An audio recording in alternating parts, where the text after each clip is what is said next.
Masu kallon mu assalamu alaikum.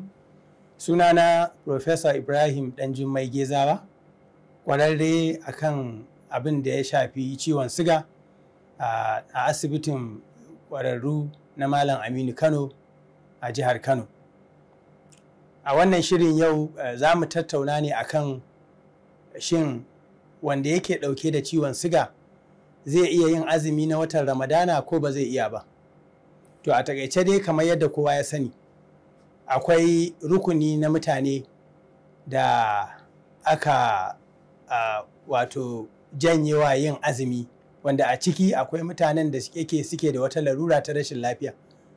To masu ciwon siga sun shiga cikin wannan rukuni na masu waɗanda suke da wata rashin lafiya, musamman kuma waɗanda ba a samu daidaito a yanayin ciwon siga ɗin nasu ba, ko kuma ba su samu sun tuntuɓi likitocinsu ba kafin su ɗaura niyyar yin azumi, an tantance su an ba su shawarwari da ya kamata.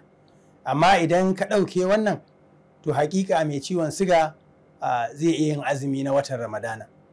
To sai dai akwai matsaloli da akan iya samu a yayin da mai ciwon siga ya tinkari yin azumi kai tsaye, waɗannan matsaloli akwai rukuni na masu ciwon siga wanda sun fi haɗarin samun waɗannan matsaloli. Daga cikinsu akwai wanda yake da ciwon siga nau'i na ɗaya, saboda shi mai ciwon siga nau'i na ɗaya kamar yadda muka sani, kacokan tafiyar da ciwon sigansa ya dogara ne akan yin allurar insulin, kuma so da yawa wannan allura ana yin ta ba so ɗaya ba ba so biyu ba. Saboda haka yayin da ake azumi akwai ƙalubale na cewa ta yaya za a yi wannan allurar.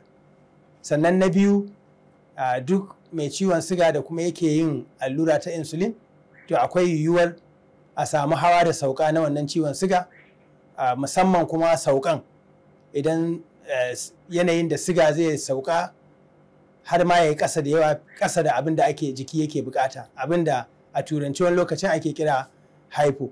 To saboda haka mai ciwon siga nau'i na ɗaya ya fi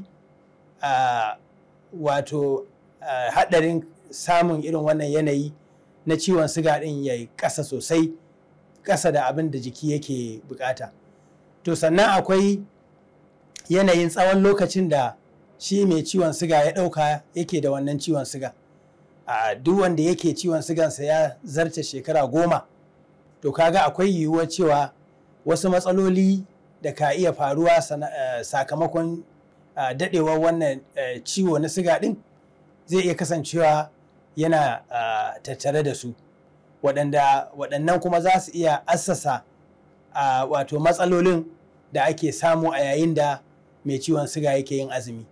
Saɓanin idan mutum ciwon sigansa bai kai shekaru 10 ba, to wannan haɗarin bai kai na wanda yake ya zarce shekaru 10 tare da wannan ciwo ba.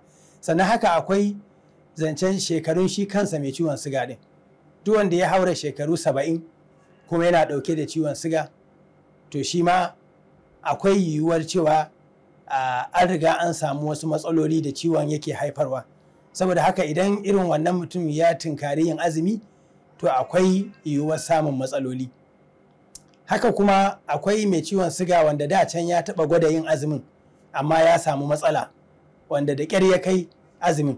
Saboda haka irin wannan ma za a ba shi shawara kar ya ɗauki azumi. Da fatan jama'a an gamsu da waɗannan bayanai, sai kuma mun haɗu a shiri na gaba.